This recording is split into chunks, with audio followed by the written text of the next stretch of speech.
បច្ចេកទេសត្រាំខោអាវមុនពេលយកទៅបោកគក់ការត្រាំខោអាវមុនពេលបោកគក់គឺជាវិធីម្យ៉ាងជួយឲ្យការបោកគក់ងាយស្រួលដោយពុំចាំបាច់បញ្ចេញកម្លាំងច្រើនវាមានបច្ចេកទេសមួយចំនួនក្នុងការត្រាំអាវដែលមនុស្សជាច្រើនប្រហែលជាពុំបានដឹងទេ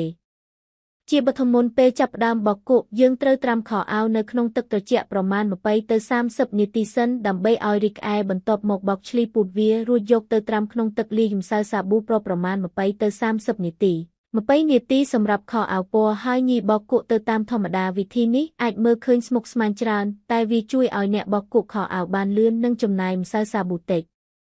ប្រសិនបើអ្នកចង់រក្សាពណ៌ខោអាវឲ្យជាប់បានយូរអ្នកគួរប្រើបច្ចេកទេសពិសេសដូចទៅនេះខោអាវពណ៌ស្រស់ឆើតមុនពេលបោកគក់ត្រូវយកវាទៅត្រាំក្នុងទឹកត្រជាក់លាយអំបិលមួយក្តាប់ដើម្បីឲ្យវាជួយថែរក្សាពណ៌ស្រស់បានយូរ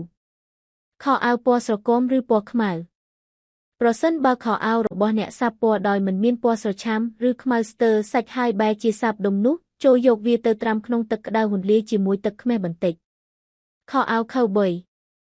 លាយទឹកខ្មេះ4ស្លាបព្រាទៅនឹងទឹក5លីត្រហើយយកខោអាវខូវប៊ុយថ្មីដាក់ត្រាំប្រមាណកន្លះម៉ោងមុនពេលបោកគក់ដើម្បីឲ្យវារក្សាពណ៌របស់សាច់ខូវប៊ុយបានយូរក្រណាត់កូតុងយកវាទៅត្រាំក្នុងទឹកអូសាវែលដោយលាយទឹកអូសាវែល1ស្លាបព្រាជាមួយទឹក10លីត្រហើយទុកប្រមាណ15នាទីបន្ទាប់មកសម្អាតវាដោយទឹកធម្មតាមុននឹងយកវាទៅបោកគក់ក្រណាត់នីឡុងលាយទឹកថ្នាំលាងចាន1ស្លាបព្រានិងអូសាវែល3ស្លាបព្រាក្នុងទឹកក្តៅ5លីត្រហើយទុកទាល់តែទឹកត្រជាក់ជាធម្មតាសឹមយកក្រណាត់នីឡុងទៅត្រាំប្រមាណ30នាទីស្រោមជើងមុនពេលបោកគក់រួចយកស្រោមជើងដែលប្រឡាក់ខ្វក់ទៅស្ងោរក្នុងទឹកលាយក្រូចឆ្មាពី3បន្ទះស្ដើងអាចប្រើទឹកថ្នាំឬសាប៊ូលាងចានក៏បានជាមុនសិនព្រោះក្រូចឆ្មាជួយសម្អាតក្អែស្មោកគ្រោកបានវិធីនេះជួយឲ្យស្រោមជើងរបស់អ្នកស្អាតឡើងវិញមិនខាន